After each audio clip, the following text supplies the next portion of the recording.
This one, I'm not going to go actually in too much depth as I'm still working on like a full set for it, but just a very interesting thing happened to me a few months ago, and I was reminded of it recently.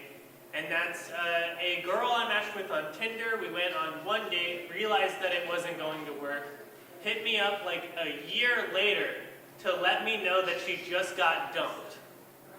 Which, like, she slid into my DMs, that's fine. But she made a very good point to be like, oh yeah, I got dumped, but like, you know, he said that he wanted to do it for months, but like the sex was too good. Like, damn, that's a bummer. What do you want me to do with that? She made it was like a very important part of the conversation. Like, she emphasized it. She was like, yeah, like he stopped being happy months ago, but like the sex was so good it almost made up for my personality. Anyway, that's a little bit of a humble brag that I personally experienced, and I just wanted to point out. It didn't work. She's not here. I didn't invite her. Anyway, moving on. That was just an interesting thing. Anyway, recently I've been watching the Final Destination movies, because I thought they were stupid and silly, and so I put them on, and it turns out they're stupid and silly. For those of you that don't know the premise or never bothered to watch these incredibly stupid movies, the basic idea is that everybody has like a set time that they're supposed to die, either like an accident, an explosion, whatever. There's a set time when you're supposed to die. Death has this plan. If you mess with that plan, death just kills you in an unrelated way later. And so the basic premise is people versus the concept of death. And so there's like a lot of paranoia, yada yada. It's a super silly horror movie because it's not like a slasher flick. Well, it kind of is. It kind of is like a slasher flick, but instead of Jason, it's Rube Goldberg machines. That's the killer. Like in the first movie, this lady gets like, she accidentally sets her house on fire and then slips and falls and lands on a bunch of glass, and then in order to try to like clean herself off, she reaches up for a cloth that is on a knife rack and pulls out all of the knives with it, instead of composing herself a little bit and getting up. Anyway, she had a knife fall on her.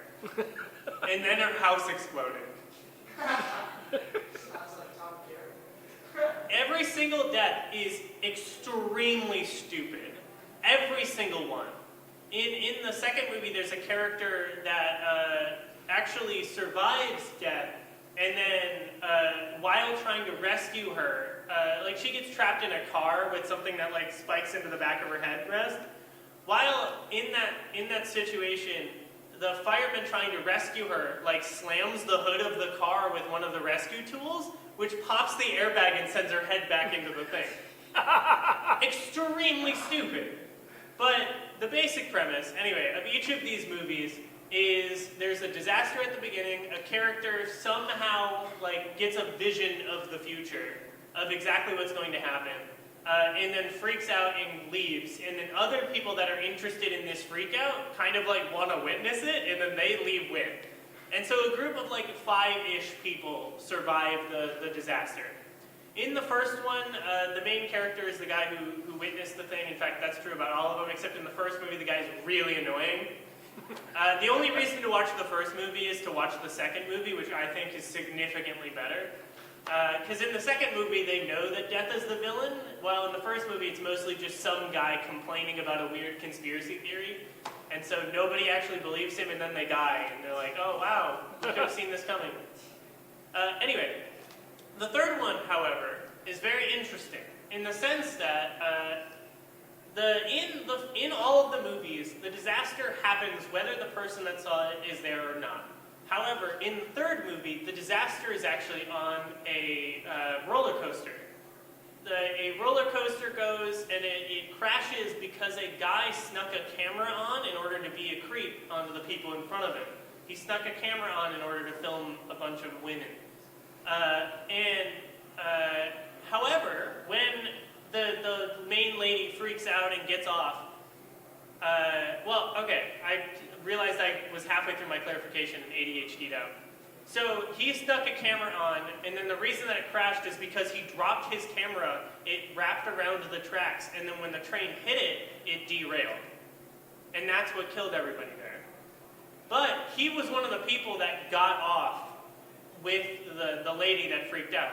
So his camera did too. The train shouldn't have derailed. I think it would have been a significantly better twist if the entire disaster just never happened. And the lady freaking out, everyone thinks that she's actually crazy because there was no disaster in the first place. Like in the other two movies, they're seen as some creepy fortune teller person because they saw it happen before it did. In this one, she would have just been a delusional person and now everyone around her is dying. I think that would have been significantly more interesting. Thank you. But yeah, it just really annoyed me that the third movie they decided to remake the second movie instead of doing literally anything interesting with it. Still better than the first one though, because it didn't have that one jackass. That's the whole thing. There was very little comedy in that comedy set.